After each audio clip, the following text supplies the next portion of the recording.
Hi there, Common Core Algebra II here. This is lesson 4.7, Mindful Manipulation of Percents. Percents and phenomena that grow at a constant percent rate can be challenging, to say the least. This is due to the fact that, unlike linear phenomena, the growth rate indicates a constant multiplier effect instead of a constant additive effect, which happens in a linear function. Because constant percent growth is so common in everyday life, not to mention in science, business, and other fields, it's good to be able to mindfully manipulate these percents. So we'll talk about we'll talk about this situation in the next few exercises. So I'm going to slide down here, slide up here. A population of wombats is growing at a constant percent rate. If you don't know what a wombat is, they kind of reside in the Australian, New Zealand area. It's a small little animal, kind of looks like a koala bear, but it's not. Okay, so a population of wombats is growing at a constant percent rate. If the population on January 1st is 1027 and a year later is 1079, what is the yearly percent growth to the nearest tenth of a percent? All right, first thing, I keep reminding you to annotate, okay? Unfortunately, you don't have this in front of you, but if you were, we're talking about it. Do we care that it's a population of wombats? Not really. We do know it's a constant percent rate. If the population on January 1st is 1027 and a year later is 1079, what is the yearly percent growth rate to the nearest tenth of a percent? All right, so let's take a look at what this means. So January, so in 1027, it is, sorry about that. So January 1st is 1027, and January 1st a year later is going to be 1079. Now to find the yearly percent growth, it's a really simple little formula that basically is the increase divided by the original number. Of course, we have this fancy formula for it, but I think that's the easiest way to consider it. So the increase would be 1079 minus 1027 divided by the original, which is 1027. If you do the math here, you get 52 divided by 1027, which is equal to 0.05062.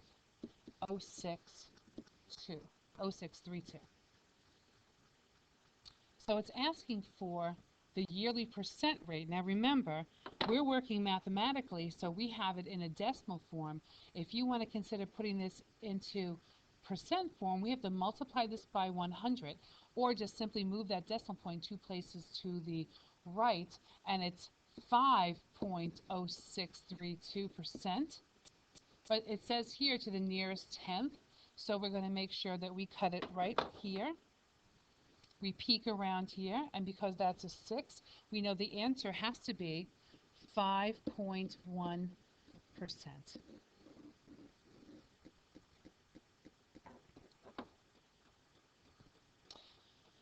Okay, so write down what you need to, pause the video, and we'll move on to exercise 2.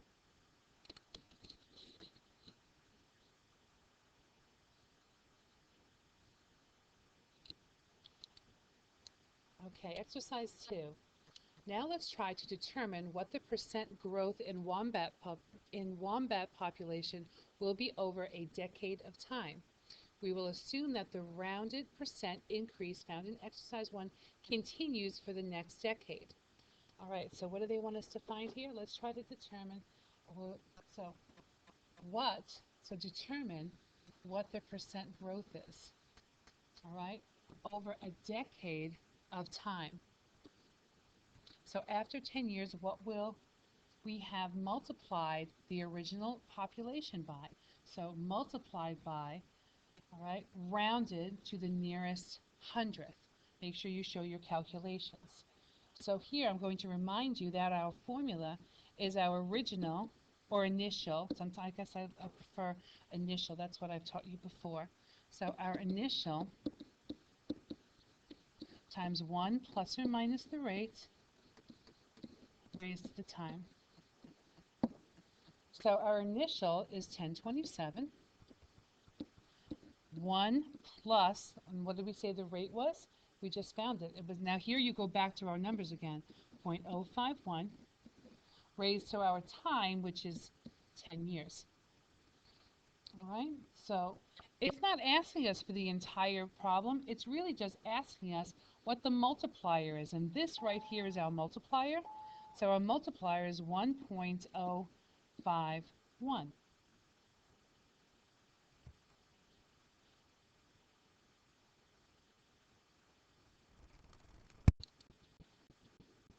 Raised to the 10th power, which is 1.6444. Now this says to the nearest hundredth, so it's going to be 1.64. B says, using your answer from A, what is the decade percent growth? So basically what we have to do now is consider that 1.64 equals 1 plus the rate. So I know that 1 plus my rate, which is 0.64, has to be equal to the 1.64 I just found down at the bottom. So I know that my percent growth has to be 0.64, but as a percent, it's going to be 64%.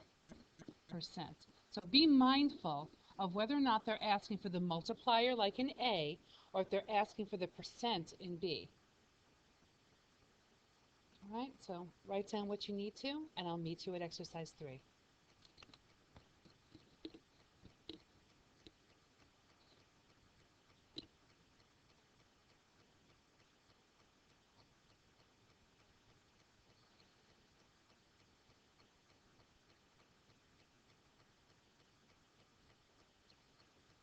Okay, so it took me a little while to find it. Let's stick with our wombats from exercise 1. Assuming their growth rate is constant over time, what is their monthly growth rate to the nearest tenth of a percent? Now, this is a little bit difficult because we have to think about our multiplier being to the 12th power. All right, so I know per year sometimes I write things down. It makes me kind of keep myself organized. It's 1.051. All right, so I know that my multiplier to the 12th power has to equal 1.051. So basically what we have to do is take the 12th root to find out. Good thing we have that great calculator, but if you're at home, I'll do it for you. M is equal to 1.00415. All right, so we know that this is 1 plus the rate, so the rate has to be equal to 0.00415. So we know that the percent has to be moved over 2 places to here, and it says rounded to the nearest tenth of a percent. So I know R is equal to 0.415, and to the nearest percent, I'm sorry, we're talking about percents here, percent, put the percent sign in. We know that it's going to be 0.4%. So we make sure that we are saving our rounding until the very end. Because if you round too soon, sometimes your answer will not come out exact what it needs to be. All right, so 0.4% is our answer. So don't get confused with that 0.4. People see that point and they say, oh, we might have to move this over 2 more places. No, we already did that. Okay,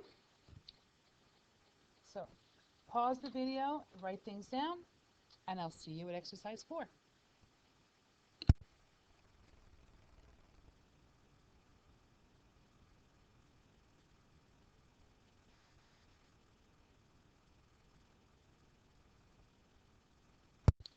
If a population was growing at a constant rate of 22% every 5 years, then what is the percent growth rate over 2 years?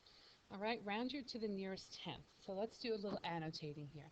Population was growing at a constant rate of 22% for 5 years.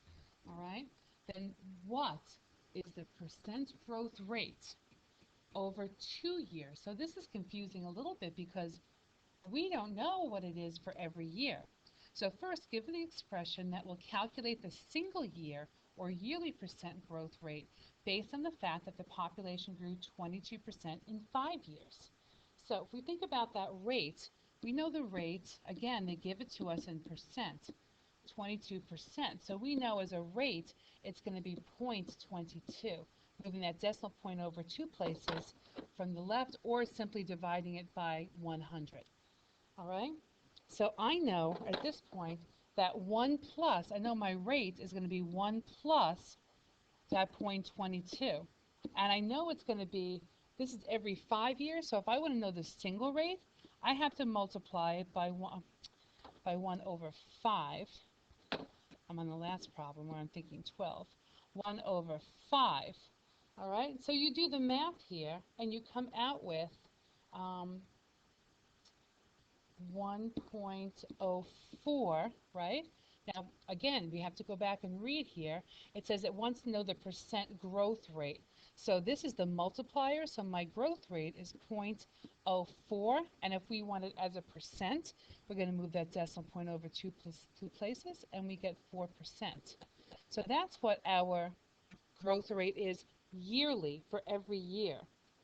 Now in B, it says now use this expression to calculate the percent over 2 years. Well, I know that my 4%, all right, I can take that now and I can multiply it by 2, and that should give me the correct answer. But what we could also do here is, if, again, remember I tell you, you should not round too soon, and that 4% is rounded. So if we consider that 1.22% raised to the 1/5 power, and now what we want to do is take that whole thing and raise it to the 2nd power. So basically what happens to this 1.22 is it gets raised to the 2 being the power, the 5th being the root. And when you do that, you get 8.27. I'm sorry, you get 0.0827, which of course if we move it over 2 places, we get 8.27%. But this one says rounded again. We're going to assume we're rounding it to the nearest tenth, so it's going to be 8.3%. All right? Because if you notice, if we took out 4%, we just put it and we just squared it, that would not really give us the correct percent, that 8.3% that we needed.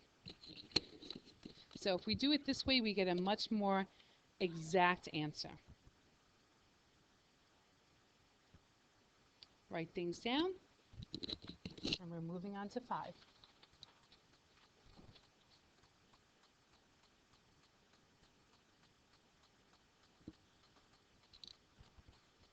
World oil reserves, the amount of oil unused in the ground, are depleting at a constant rate of 2% per year. So depleting at 2% per year. So that means decreasing.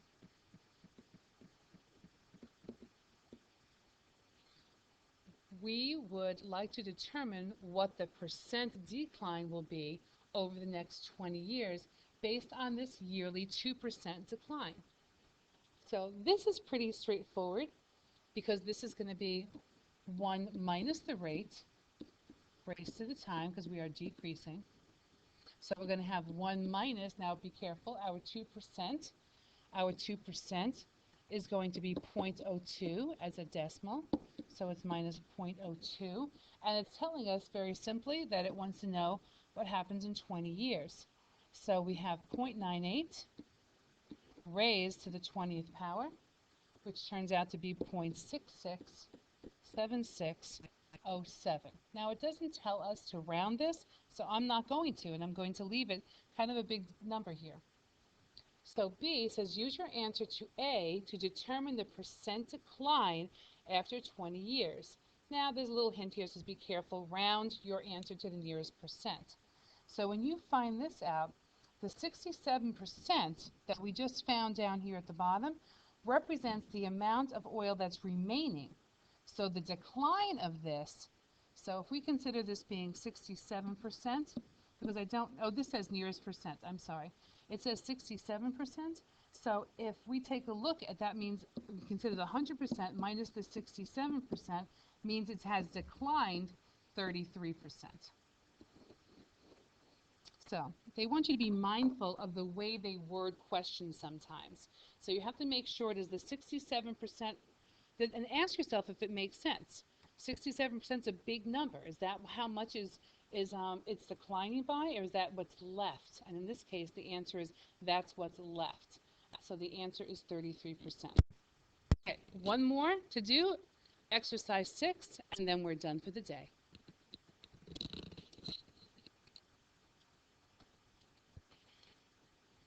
A radioactive substance's half-life is the amount of time needed for half of the substance to decay. You know this from your physics class and from your chemistry class. Let's say we have a radioactive substance with a half-life of 20 years. All right, so what percent of the substance would be radioactive after 4 years? So I know that my rate is 50%. So so it says what percent of the substance after 40 years. I know that this is a 50% half-life for 20 years. So I know that 0.50 raised to, now I want to know what it is for yearly, right? So 1 over 20 is equal to the yearly half-life decline.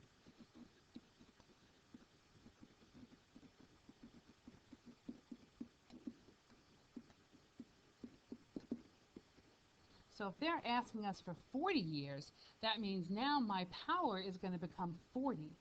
So I'm going to do 0.5 times 40 over 20 is equal to 0.5 squared, which is equal to 0.25. But I'm going to remind you that once again it's asking for a percent, so that's going to be 25%. And that kind of makes sense. So I'm kind of figuring the half-life is 20, so in 40 you're going to have a quarter of it left. All right, so B says, what percent of the substance would be radioactive only after 10 years? So you're going to have the same situation here. We're going to use that 0.5 raised to the 10 over 20, which is equal to, that's a bad 2. This board gets a little crazy sometimes, which is equal to 5, which is equal to 0.707106. So again, what do they ask us? It says round to the nearest tenth of a percent. So we'll move it over 2 places, and you get 70.7%. So approximately 70.7% of the material will be radioactive after 10 years.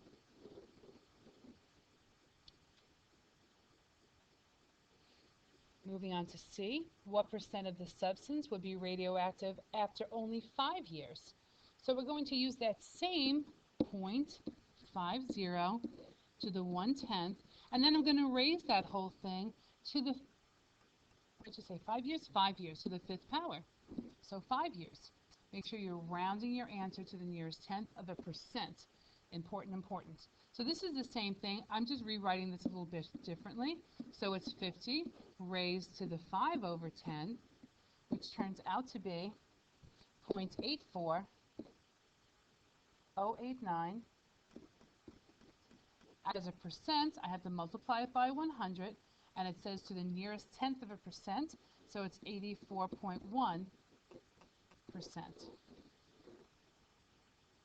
So approximately 84.1% of the material will be radioactive after 5 years. All right, so this is something that you can really use. You see the application for this, especially in your science class. So go over this, rewind it if you need to, write down what you need to, bring your notes in to me tomorrow, and make good choices. every day, and I will see you tomorrow in class. Bye.